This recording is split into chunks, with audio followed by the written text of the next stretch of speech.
ولا تحسبن الله غافلا عما يعمل الظالمون إنما يؤخرهم ليوم تشخص فيه الأبصار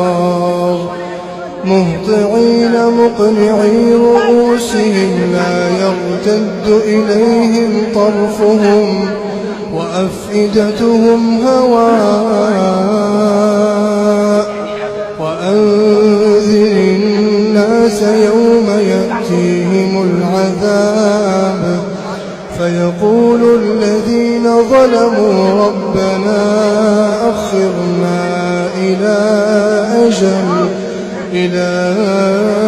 أجل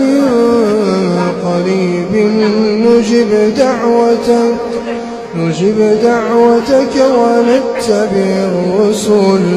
أولم تكونوا أقسمتم من قبل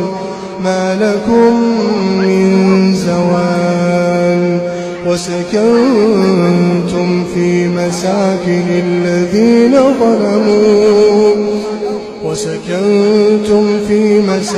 الذين ظلموا أنفسهم وتبين لكم كيف فعلنا بهم وضربنا لكم الأمثال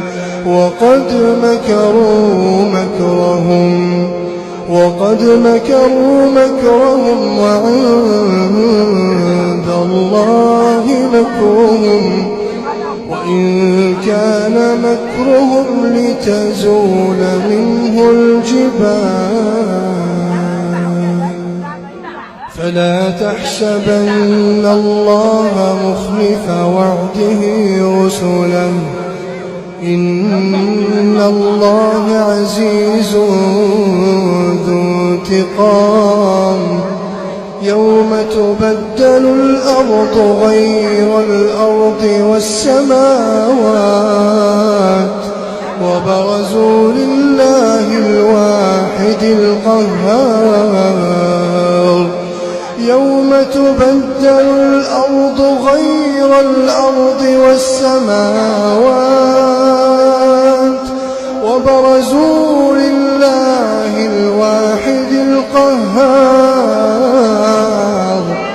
وترى المجرمين